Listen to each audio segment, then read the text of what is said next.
Hello student, इस video में हम क्लास 8 के चैप्टर नंबर 3 एक्सरसाइज 3.3 को स्टार्ट करेंगे। तो यहाँ पर सबसे पहले हम इसमें इंट्रोडक्शन पार्ट को हम पढ़ लेते हैं थोड़ा सा।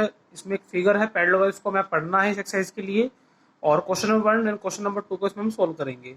चलिए स्टार्ट करें। सबसे पहले पैरेललोग्राम की बात कर लेते हैं। What is parallelogram? तो पैरेललोग्राम के लिए सबसे पहले आपने क्वाड्रिलेटरल पहले पढ़ चुके। क्वाड्रिलेटरल क्या होता है? 4 साइड की फिगर होती है जिसको उनकी प्रॉपर्टीज के हिसाब से उनको अलग अलग नेम दिए जाते हैं। किसी को रेक्टेंगल, किसी को स्क्वायर, पैरेललोग्राम, रोम्बस, काइट, ये सब क्वाड्रिलेटरल्स के अंदर ही आ जाते हैं। तो इसी क्वाड्रिलेटरल के अंदर एक पैरेललोग्राम फिगर होती है जिसके अंदर आज हम पढ़ेंगे पैरेललोग्राम होता क्या है, क्या उसकी प्रॉपर्टी होती है, ये सब आप पढ़ेंगे इस वीडियो के अंदर। चलिए स्टार्ट। सबसे पहले बात करते हैं पैरेललोग्राम की डेफिनेशन क्या होती है। A quadrilateral is a parallelogram. एक क्वाड्रिलेटरल पैरेललोग्राम कब होता है? Whose opposite side are parallel. इसी कॉमन डेफिनेशन है कि उसकी अगर अपोजिट साइड पैरेलल आपको शो हो रही हैं और दोनों ही pair of opposite side means एक पेयर तो बनता है अपोजिट साइड का ए बी और सी डी। ठीक है, एक पेयर तो बनता है ये वाला A B and C D. ठीक है, ये दोनों अपोजिट साइड हैं। और इसी तरह से इधर ए डी और बी सी ये दोनों पेयर बनते हैं अपोजिट साइड के। तो इनको पैरेलल शो करेंगे। पैरेलल का साइन जो होता है कुछ इस तरह से हम लगाते हैं। ए बी इस तरह से, ये पैरेलल का साइन होता है। A B parallel to C D मतलब ये इसकी पैरेलल है, और A D parallel to B C ये इसके इक्वल है। ठीक है, मतलब ये वाली साइड इसके पैरेलल और ये वाली साइड इसके पैरेलल। तो अगर किसी भी क्वाड्रिलेटरल की अपोजिट साइड अगर आपको पैरेलल शो होती हैं, दिखाई देती हैं, तो डेट इज पैरेललोग्राम। और इसके अलावा और भी प्रॉपर्टी होती है, मतलब और भी इनकी पहचान होती है कि क्वाड्रिलेटरल पैरेललोग्राम कब कब हो सकता है।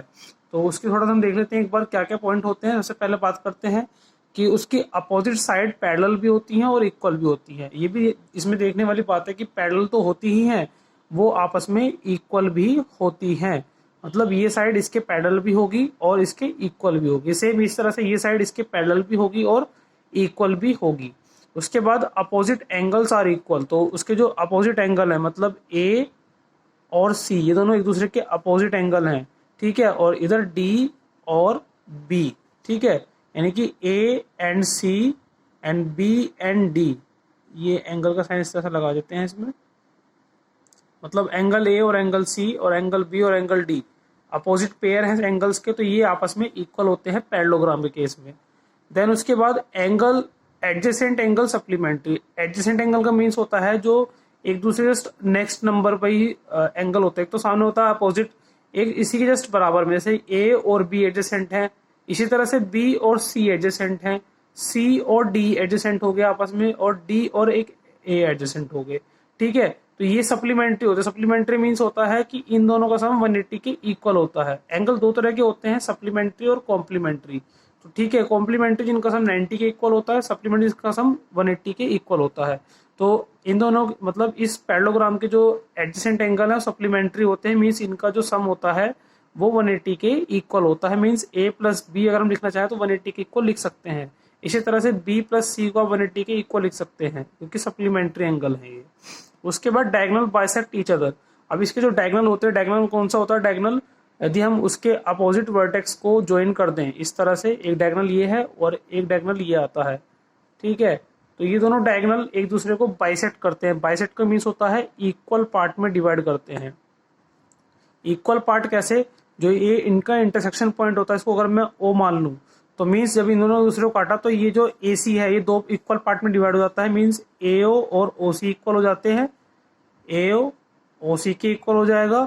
और ऐसे ही बी डी जो है वो दो इक्वल पार्ट में डिवाइड हो जाएगा, ओ बी और ओ डी। ठीक है, यानी कि ओ बी ओ डी के इक्वल हो जाएगा। ठीक है, तो ये हमारा डायगोनल है जो बाइसेक्ट होते हैं तो वो इक्वल पार्ट में डिवाइड होते हैं। तो ये हमारे कुछ पैरेललोग्राम की प्रॉपर्टीज हैं जो उनको आप याद जरूर रखें क्वेश्चन करते वक्त कि पैरेललोग्राम की प्रॉपर्टी क्या क्या होती हैं, उनमें क्या क्या चीज़ इक्वल होती हैं, क्या क्या पैरेलल होते हैं, कौन से एंगल सप्लीमेंट्री होते हैं, अपोजिट एंगल्स कौन से होते हैं, डायगोनल बाइसेक्ट होते हैं। ये सब चीज़ आपको ध्यान रखनी है, तो भी आप क्वेश्चन करेंगे इसके स्टार्ट। चलिए स्टार्ट करें। सबसे क्वेश्चन नंबर फर्स्ट पे आते हैं एक्सरसाइज 3.3 पर। नाउ क्वेश्चन नंबर फर्स्ट में given a parallelogram ABCD complete each statement along with the definition of property use. तो यहाँ पर आपको एक पैरेललोग्राम गिवन है जिसमें आपको ऑब्जर्व करना है और स्टेटमेंट को सॉल्व करना है using their definition of property. जिनको भी आपने पढ़ा है प्रॉपर्टीज क्या होती हैं, उनके अपोजिट साइड पैरेलल होती हैं, इक्वल होती हैं, अपोजिट एंगल इक्वल होते हैं, डायगोनल बाइसेक्ट करते हैं। ठीक है, तो इन सब प्रॉपर्टी का आपको यूज करके और इन स्टेटमेंट को कंप्लीट करना है। तो सबसे पहले फर्स्ट स्टेटमेंट पे आ जाते हैं कि लिखा हुआ है AD is equal to dash. तो यहाँ पर देखिए पहले आप एडी कहाँ पर है, एडी यहाँ पर गिवन है, और इसमें आप देखें कि आपने जब प्रॉपर्टी पढ़ी होंगी तो उसमें एडी का रिलेशन यहाँ पर बीसी से बना था, opposite sides are equal and parallel. तो यहाँ पर इक्वल का साइन है, तो आप ये एडी को किसके इक्वल शो करेंगे, बीसी के, तो मैं यहाँ पर लिख दूंगा बीसी। ठीक है, तो ये स्टेटमेंट यहाँ पर कंप्लीट हो जाएगा अकॉर्डिंग टू प्रॉपर्टी, क्योंकि एडी इक्वल टू बीसी होता है, अपोजिट साइड इक्वल होती हैं। तो अगर आपको रीजन भी देना होगा यहाँ पर तो आप मेंशन जरूर कर दीजिएगा कि opposite side of parallelogram are equal. ठीक है, now second point, angle D C B, angle D C B, D C B ये वाला एंगल क्या होगा, तो ये वाला एंगल रिलेशन किससे होता है, अपोजिट साइड, मतलब इसी के अपोजिट एंगल जो होता है उसके इक्वल होता है। तो डी सी बी किसके इक्वल होगा, डी ए बी के, डी सी बी किसके इक्वल हुआ, डी ए बी के, एंगल डी ए बी के। क्यों हुआ, क्योंकि opposites angle of parallelogram are equal, तो मैंने डी ए बी को इक्वल लिख दिया डी सी बी के। ठीक है, ये रीजन आप दे सकते हैं इसमें। नाउ बात करते हैं थर्ड, ओ सी, ओ सी। ठीक है, ओ सी किसके इक्वल होगा, ओ ए के। क्यों, क्योंकि इसके जो डायगोनल होते हैं वो बाइसेक्ट करते हैं, मतलब एक दूसरे को इक्वल पार्ट में डिवाइड कर देते हैं। जैसे यहाँ पर जो ए सी डायगोनल है ये दो पार्ट में डिवाइड हो जाता है, एक ये पार्ट है और इसका एक पार्ट ये हो जाता है, ओ ए और ओ सी, तो दो इक्वल पार्ट में डिवाइड हो जाता है। ऐसे ही ओ बी और ओ डी हो जाता है। तो यहाँ पर जो ओ सी रिलेशन बनता है वो ओ ए से बन जाता है, तो ये इसके इक्वल हम लिख देंगे यहाँ पर। और इसका रीजन क्या आएगा कि डायगोनल बाइसेक्ट ईच अदर। इसके बाद मेजर ऑफ, यहाँ पर जो एम का मतलब है मेजर से है, measure of D A B, D A B ये वाला angle plus measure of C D A ये वाला एंगल। तो इन दोनों एंगल का जो सम है वो क्या होगा ये आपको बताना है। तो मैंने बताया था आपको सप्लीमेंट्री एंगल होते हैं एडजेसेंट एंगल, एक दूसरे से बराबर में जो एंगल होते हैं, या तो ये दोनों एंगल या ये दोनों एंगल या ये दोनों एंगल भी हो सकते हैं, ये दोनों एंगल भी हो सकते हैं। तो दो एंगल जो एक दूसरे के बिल्कुल बराबर में हो, एडजेसेंट हो एक दूसरे के, वो सप्लीमेंट्री होते हैं, उनका सम कितना होता है 180 के इक्वल होता है। तो डी ए बी और डी सी डी ए दोनों का सम कितना होगा 180 के इक्वल आप लिख देंगे, क्योंकि जो पैरेललोग्राम के जो एडजेसेंट एंगल होते हैं वो सप्लीमेंट्री होते हैं, ये इसका रीजन दे सकते हैं आप। तो इसी साथ हमारा क्वेश्चन फर्स्ट कंप्लीट होता है। Now coming to the question number second. So question number 2 में गिवन है consider the following parallelogram, find the value of unknown X Y Z. तो यहाँ पर कुछ फिगर आपको आगे दी हुई है, इसमें पॉइंट दिए हुए हैं। तो फर्स्ट पॉइंट में आपको एक फिगर है जिसमें ए बी सी डी एक पैरेललोग्राम बोला है और कहा गया है कि आपको वैल्यू फाइंड करनी है एक्स वाई और जेड की। ठीक है, अब एक्स वाई और जेड जो है यहाँ पर ये एंगल है। तो हमने जो प्रॉपर्टी पढ़ी है पैरेललोग्राम की उसमें दो प्रॉपर्टी पढ़ी है एंगल के लिए, एक तो उसके जो अपोजिट एंगल होते हैं वो इक्वल होते हैं, और उसके एडजेसेंट एंगल का जो सम है वो 180 के इक्वल होता है, दे आर सप्लीमेंट्री। ठीक है, तो हमें एंगल की दोनों ही प्रॉपर्टी का यूज करके इस क्वेश्चन को सॉल्व करना होगा। तो सबसे पहले बात करते हैं कि अपोजिट एंगल इक्वल है। अगर मुझे 100 यहाँ पर गिवन है तो ये अगर मैं इसी को इसके इक्वल शो कर सकता हूँ कि ये अपोजिट एंगल है पैरेललोग्राम का, ठीक है, तो मैं y को 100 के इक्वल लिख सकता हूँ। तो मैं पहले बात करता हूँ गिवन में, क्वेश्चन में क्या क्या गिवन है। गिवन एंगल b जो है वो हमारे पास 100 का गिवन है। ठीक है, अब सॉल्यूशन स्टार्ट करते हैं। सॉल्यूशन से पहले बात करते हैं कि हमें y निकाल लेते हैं, y equal to angle b। ठीक है, मैंने y को एंगल b के इक्वल लिख दिया। क्यों, रीजन आपको दिखाना पड़ेगा जरूर, क्योंकि opposite angle of parallelogram are equal. ठीक है, क्योंकि हमने इसको क्यों लिखा y 100 के इक्वल, क्योंकि ये पैरेललोग्राम के अपोजिट एंगल हैं, क्योंकि वो इक्वल होते हैं। तो यहाँ पर जो y है उसकी वैल्यू एंगल b के इक्वल आ गई है। b की वैल्यू क्या है यहाँ पर 100, तो y हमारे पास कितना आ जाता है 100 आ जाता है। अब इसी के साथ अब बात करते हैं कि जो y और z एंगल है, नेक्स्ट प्रॉपर्टी हमने पढ़ी है एडजेसेंट प्रॉपर्टी, जिसमें क्या होता है इन दोनों एंगल का सम कितना होता है 180 के इक्वल होता है। या तो आप इन दोनों से कर सकते हैं या इस दोनों से भी कर सकते हैं। ठीक है, तो मैं यहाँ पर इन दोनों का यूज कर लेता हूँ। यहाँ पर तो मैंने कहा नाउ y और प्लस z, y और plus z equal to 180 degree के लिखा है मैंने। क्यों मैं लिखूंगा, क्योंकि adjacent angle of parallelogram, parallel लगाते हैं और जीएम लगा देते हैं, ये साइन होता है पैरेललोग्राम का। तो adjacent angle of parallelogram are supplementary, ठीक है। तो उनका सम 180 के इक्वल मैंने यहाँ पर लिख दिया, ये इसका रीज़न है। अब नाउ y की वैल्यू हमने फाइंड की थी अभी 100 और प्लस z हमें पता नहीं है, इक्वल टू 180 डिग्री। तो यहाँ सब z फाइंड कर सकते हैं, 180 माइनस 100, तो ये z की वैल्यू हो जाएगी 80, ठीक है। अब z आपके पास 80 आ गया है। अब हम जानते हैं कि जो z है वो x के अपोजिट है और दोनों आपस में इक्वल हैं।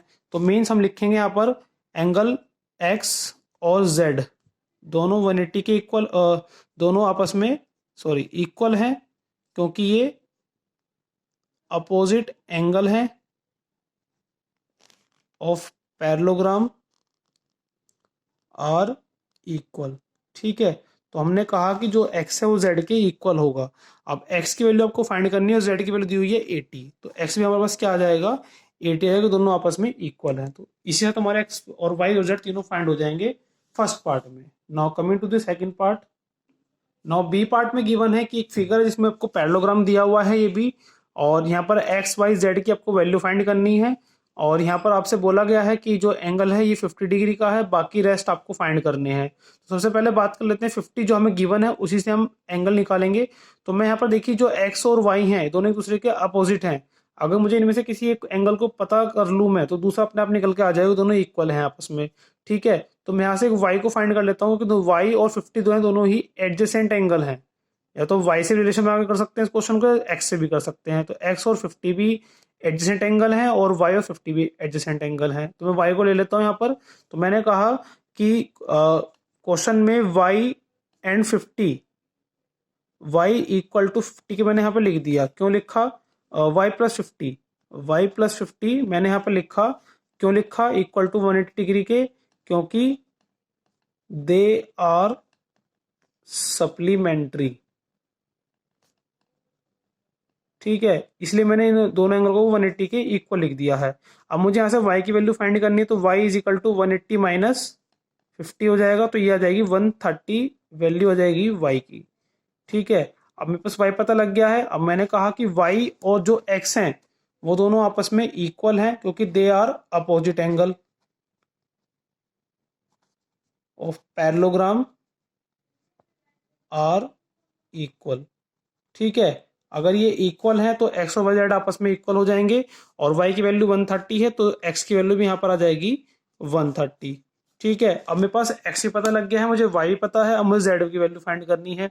तो z के लिए हमें क्या करना है, आप z के लिए आपने क्वेश्चन किया था लीनियर पेयर एंगल में। लीनियर पेयर में क्या किया था आपने कि अगर एक स्ट्रेट लाइन हो और एक रेस तरह से निकल रही हो तो ये वाला एंगल और ये वाला एंगल इन दोनों का सम 180 के इक्वल होगा बाय लीनियर पेयर प्रॉपर्टी, ठीक है। तो मैं अगर इस एंगल को फाइंड कर लूँ यहाँ से तो मैं z को आराम से फाइंड कर सकता हूँ। तो लेट मैं इसी को यहाँ पर मान लेता हूँ 1, ठीक है। ये एंगल है 1। अब मैंने कहा जो 1 है वो 50 के इक्वल है, क्योंकि ये अपोजिट एंगल है दूसरे के, पैरेललोग्राम है, अपोजिट एंगल इक्वल होंगे।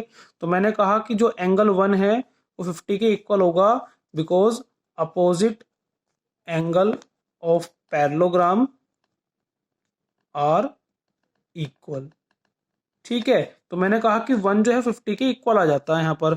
अब कहा गया कि 50 जो एंगल 1 है और प्लस एंगल z 180 के इक्वल है, क्योंकि they are linear pair angle, straight line में बन रहे हैं दोनों एंगल और एक रे बीच में से निकल रही है, तो दोनों एंगल हम 180 के इक्वल में लिख सकता हूँ बाय लीनियर पेयर।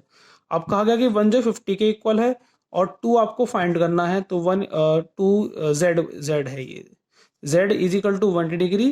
तो z की वैल्यू फाइंड कर लेंगे में से 180 माइनस 50, तो z आ जाएगा यहाँ से 130 जो हमें फाइंड करना है इस क्वेश्चन में।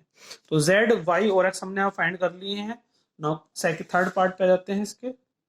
नाउ थर्ड पार्ट पे गिवन है आपको एक पैरेललोग्राम वापस गिवन है, और इसमें आपको दो डायगोनल बनाए हुए हैं इस तरह से इन्होंने, ठीक है।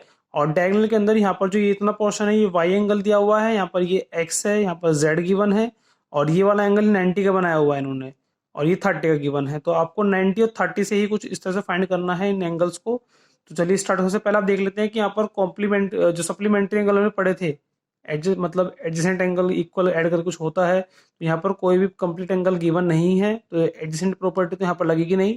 नाउ अपोजिट एंगल इक्वल है नहीं, देख लेते हैं कि अपोजिट में ये पूरा एंगल इसके इक्वल होगा, लेकिन यहाँ पर आपको हाफ हाफ गिवन है यहाँ पर, तो ये भी यहाँ पर नहीं चलेगी। तो इसके लिए थोड़ा सा आपको आगे से पढ़ना होगा। अब आगे क्या पढ़ना होता है, यहाँ पर दो तरह के एंगल और भी होते हैं जो आपको पढ़ने होंगे। अब देखें यहाँ पर जो ये पैरेललोग्राम गिवन है, इसमें ये दोनों लाइन इसके पैरेलल है, ठीक है, ये लाइन इसके पैरेलल है।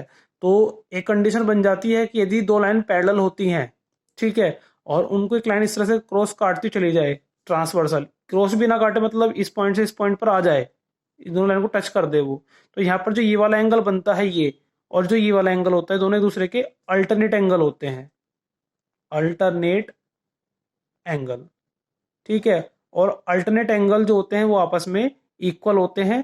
ऐसे ही ये वाला एंगल इसके इक्वल होता है, अल्टरनेट एंगल है ये भी, ठीक है। और एक एक दूसरा जो एंगल होते हैं वो होते हैं वर्टिकल अपोजिट एंगल, ठीक है। ये वाले एंगल कौन से होते हैं, वर्टिकल अपोजिट एंगल, इनकी पहचान ये होती है कि दो लाइन अगर क्रॉस काट रही है इस तरह से, ठीक है, तो यहाँ पर जो ये एंगल और ये एंगल बनेंगे दोनों एक दूसरे के अपोजिट, ठीक है, ये बनेंगे वर्टिकल अपोजिट एंगल, और ये भी आपस में इक्वल होते हैं, ये भी आपस में इक्वल होते हैं। ऐसे ही ये वाला एंगल इसके एंगल के इक्वल होता है, ठीक है, ये वर्टिकल अपोजिट एंगल है तो ये आपस में इक्वल होते हैं, लेकिन ये लाइन दोनों क्रॉस काटनी चाहिए तभी ये एंगल बनते हैं, और यहाँ पर दोनों लाइन पैरेलल हो चाहिए तभी एंगल बनेंगे। तो इस क्वेश्चन में आपको इन दोनों का ही यूज करना है। सबसे पहले बात कर लेते हैं, लाइन क्रॉस काट रही है, देखो ये डायगोनल इसको क्रॉस काट रहा है, मीन्स ये और ये एंगल एक दूसरे के वर्टिकल हैं जो कि आपस में इक्वल हैं। तो मैं लिख लेता हूँ यहाँ पर जो ये वाला एंगल है इसको 1 मान लेता हूँ, ठीक है। तो क्वेश्चन के अकॉर्डिंग स्टार्ट करते सॉल्यूशन करना। हम लिखते हैं कि जो एंगल 1 है और जो एंगल x है, ठीक है, ये और ये एंगल एक दूसरे के इक्वल है, क्यों, वर्टिकल अपोजिट एंगल है और ये इक्वल होते हैं, ठीक है। अब एंगल 1 आपको पता है 90 डिग्री का है, तो एंगल x भी कितना आ जाएगा आपके पास, 90 डिग्री का आ जाएगा। तो x तो हमारे पास फाइंड हो जाएगा इस रीजन से। नाउ अब बात करते हैं y की, ठीक है। तो आप चले जाएं इस ट्राइंगल के अंदर, अगर इस ट्राइंगल के अंदर आप आ जाएं, ये जो ट्राइंगल बना हुआ है यहाँ पर, ठीक है, इस ट्राइंगल के अंदर आप देखें कि y प्लस एक्स प्लस 30 तीन एंगल हैं, और किसी ट्राइंगल में अगर तीन एंगल दिए होते हैं तो उनका सम 180 के इक्वल होता है bye angle sum property of triangle. तो मैं इस ट्राइंगल का नाम दे दूं ए बी सी, ठीक है। तो in triangle A B C angle जो गिवन है y प्लस एक्स और प्लस 30, ठीक है, ये वाला, ये ट्राइंगल लिया मैंने ये वाला, और मैंने कहा कि जो x है और प्लस y है प्लस 30 तीनों 180 के इक्वल होंगे, क्योंकि ये ट्राइंगल के एंगल है, और ट्राइंगल की जो एंगल सम प्रॉपर्टी होती है उसके अकॉर्डिंग तीनों का सम 180 के इक्वल होता है। तो एंगल सम प्रॉपर्टी मैंने यहाँ पर यूज की और मैंने इन तीनों को ऐड कर लिया। अब मैंने कहा कि जो x की वैल्यू मैं फाइंड कर चुका हूँ पहले, y मुझे पता नहीं है, लेकिन मुझे x पता है 90 डिग्री का है, प्लस ये 30 का पता है पहले से, equal to 180 degree. Now 90 plus 30 ये हो जाता है 120, ठीक है। 120 को मैं उधर शिफ्ट कर लेता हूँ, y की वैल्यू आएगी 180 माइनस 120, तो y की वैल्यू आ जाएगी मेरे पास 60 डिग्री, ठीक है। अब मुझे y पता लग गया है, मुझे x भी पता लग गया है। नाउ अब बात करते हैं अल्टरनेट एंगल की। अल्टरनेट एंगल जब दो लाइन पैरेलल हो और एक लाइन ट्रांसवर्सल, इसको बोला जाता है ट्रांसवर्सल, ठीक है, TRA, ट्रांसवर्सल, ठीक है। तो ट्रांसवर्सल लाइन का मतलब ये है कि दो पैरेलल लाइंस को बीच में से काट दी जाती है वो। तो अगर मैं इस लाइन को इसके पैरेलल ले लूं, यहाँ पर देखिए थोड़ा सा ध्यान से, अगर मैं इस लाइन को इसके पैरेलल ले लूं और इसको ट्रांसवर्सल मान ले, ठीक है, तो ये जो एंगल बन रहा है ये इसके इक्वल होगा और ये वाला एंगल इसके इक्वल होगा बाय अल्टरनेट इंटीरियर एंगल। तो मैं वो लिखूंगा यहाँ पर कि ये जो, इसको मान लेते हैं हम, 20 को माना तो डी और ई। तो मैंने कहा कि जो ए ई है वो सी डी के इक्वल है, जो ए ई है वो सी डी के पैरेलल है, ठीक है, लाइन पैरेलल होनी चाहिए तभी आप अल्टरनेट इंटीरियर एंगल यूज करेंगे।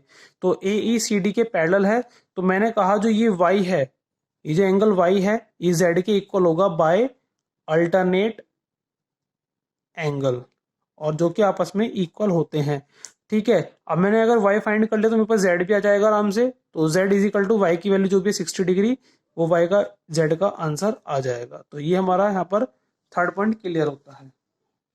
नाउ फोर्थ पार्ट पे आ जाते हैं। फोर्थ पार्ट में और जो आपको सेकंड पार्ट सेम कुछ इस तरह का गिवन है, यहाँ पर भी आपको x y और z की वैल्यू फाइंड करनी है, और एक गिवन है आपको पहले से 80। तो पहले तो बात करते हैं कि यहाँ पर अपोजिट एंगल दोनों गिवन है y और 80। तो अगर ये 80 है तो ये भी y हमारे पास 80 आ जाएगा। लिख लेते हैं इसको सॉल्यूशन में। स्टार्ट करते हैं कि जो y है वो 80 के इक्वल होगा, क्योंकि ये अपोजिट एंगल है ऑफ पैरेललोग्राम आर इक्वल। ठीक है, तो हम कह सकते हैं कि जो y होगा वो भी 80 डिग्री का हो जाएगा।